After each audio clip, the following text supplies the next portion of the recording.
Olá pessoal, tudo bem com vocês? Aqui é o professor José Renato, instalação e manutenção de computadores, e neste vídeo eu vou explicar alguns conceitos básicos fundamentais sobre a arquitetura de computadores e a organização dos seus componentes. Nesta figura nós temos uma representação simplificada, do que seria um computador moderno. Ok? Nós temos a figura principal aqui, seria a CPU ou UCP, que seria a unidade central de processamento, ok? Nós temos os componentes periféricos, podemos citar teclado, scanner, webcam, microfone, monitor, impressora, caixas de som, indicadores luminosos. Desses periféricos, nós podemos classificar entre dispositivos de entrada e dispositivos de saída, ou periféricos de entrada e periféricos de saída. Esses periféricos se conectam na CPU através dos controladores de entrada e saída. Esses controladores vão fazer o controle e fluxo dos dados, vão definir padrões. E isso acontece fisicamente, através dos barramentos. Então, os barramentos vão estabelecer a comunicação, dos componentes do computador. Dependendo do componente, ele vai ter um padrão diferente. Isso com relação à taxa de transmissão e ao formato físico desse barramento. Ok? Bom, a CPU, poderíamos fazer uma analogia como se fosse o cérebro do computador, onde tudo acontece, onde há o processamento, ela precisa do auxílio de memórias. Então nós temos diversos tipos de memórias. Nós temos a memória RAM, temos a memória ROM e temos o dispositivo de armazenamento de dados, HD, CD, DVD.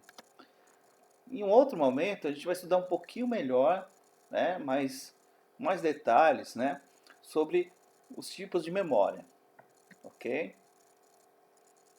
Então, continuando, a gente vai ver um gráfico que representa, um modelo conceitual lógico, do que é um computador moderno.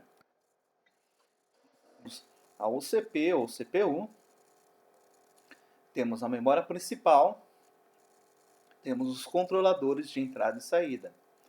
Note que esses componentes estão interligados através do barramento. Como já falei, os barramentos vão estabelecer a comunicação entre esses componentes. E você tem diversos tipos de barramento, de acordo com as tecnologias, que foram desenvolvidas em cada época e de acordo com o componente, ok?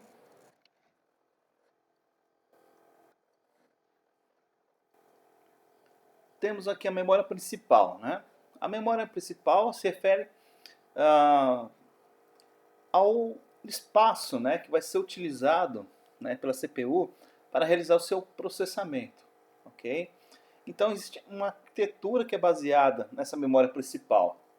Os primeiros computadores, eram mais simples, então eles trabalhavam lá numa arquitetura mais simplificada, de 8, depois foi evoluindo para 16, 32, 64 e 128. Note que ele vai crescendo, dentro desse padrão, 8, 16, 32, 64 e assim por diante, por quê? Porque é o seguinte, o padrão, quando você trabalha com dados, o padrão de unidade que a gente utiliza, na informática, seria byte, ok? Um byte vai ser formado por 8 bits. Então ele vai crescendo nessa, nessa escala de 8, 16, 32, 64. Sendo que os computadores mais antigos, eles trabalham com 32 bits. E os computadores que são fabricados, os computadores comerciais hoje, eles trabalham com padrão de 64 bits. Por isso que é muito importante, na hora que você vai adquirir um sistema operacional ou formatar, você verificar se aquele sistema operacional é compatível com o seu computador. Se o seu computador for mais antigo, provavelmente ele ainda trabalha nesse padrão 32 bits, ok? Então você tem que pegar um sistema operacional que seja 32 bits. Se o seu computador é novo, provavelmente ele vai usar essa arquitetura de 64 bits. Então você tem que pegar um sistema operacional que seja 64 bits. Não vai adiantar nada você pegar um sistema 64 bits e colocar ele em um computador de 32 bits. Não vai ficar mais rápido, né? Por quê? Porque justamente ele é incompatível, ok? Você não vai conseguir aproveitar. Bom, além disso, acima de 64 bits, você vai ter computadores que são de uso científico, ok? Mas de uso comercial, o padrão seria 64 bits. Mais para frente, né, nas próximas aulas, a gente vai estudar um pouquinho mais sobre essa questão aí da memória, tá? Então, vamos ver um pouquinho agora sobre a parte da CPU. A CPU, ou UCP, podemos fazer uma analogia que seria como se fosse o cérebro, né, do computador. É onde acontece o processamento, a parte lógica. Internamente ela vai ter alguns componentes. Para que ela funcione, né, de maneira adequada, você tem uns elementos que vão ser responsáveis por cada função. Podemos dividir, né, esses elementos em três principais componentes. Temos a unidade de controle, a unidade lógica e aritmética e os registradores. Sendo que a unidade de controle ela é responsável por resgatar as instruções na memória. Ela vai fazer o controle de fluxo, né? Buscar as instruções, fazer o gerenciamento, né?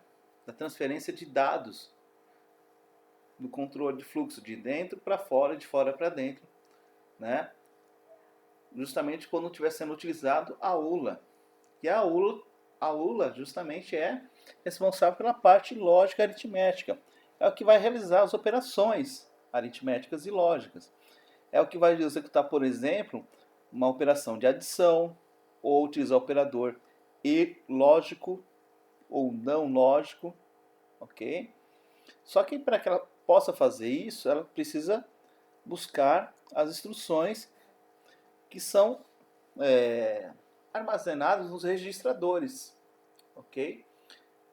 Então, os registradores funcionam como pequenas memórias, né?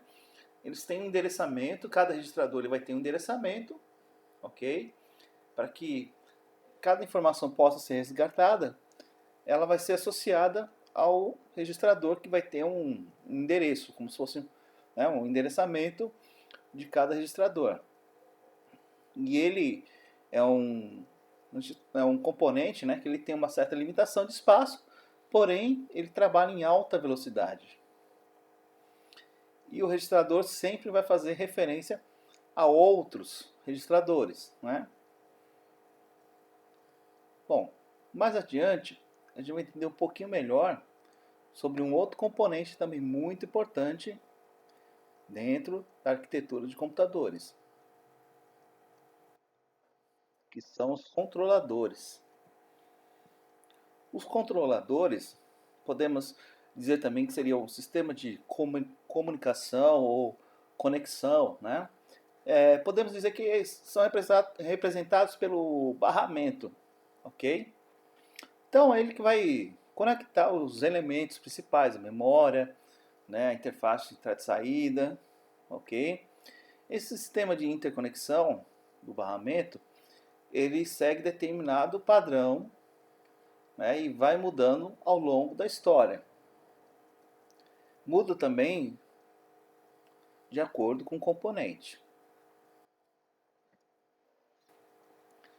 É claro que para desenvolver sistemas cada vez mais eficientes, né, mais complexos, extraindo o máximo de desempenho, é importante conhecer a questão da hierarquia da memória, né? Nós temos lá a memória principal, cache L1, cache L2, tá? Esse tipo de informação você encontra também na especificação técnica dos processadores, quando você vai adquirir um computador, você verifica qual é o modelo de processador que está utilizando.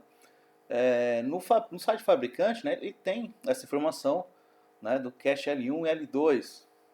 Alguns processadores são muito parecidos, né, mas eles vão diferenciar justamente nisso. Então, essa capacidade do cache L1 e L2 faz muita diferença.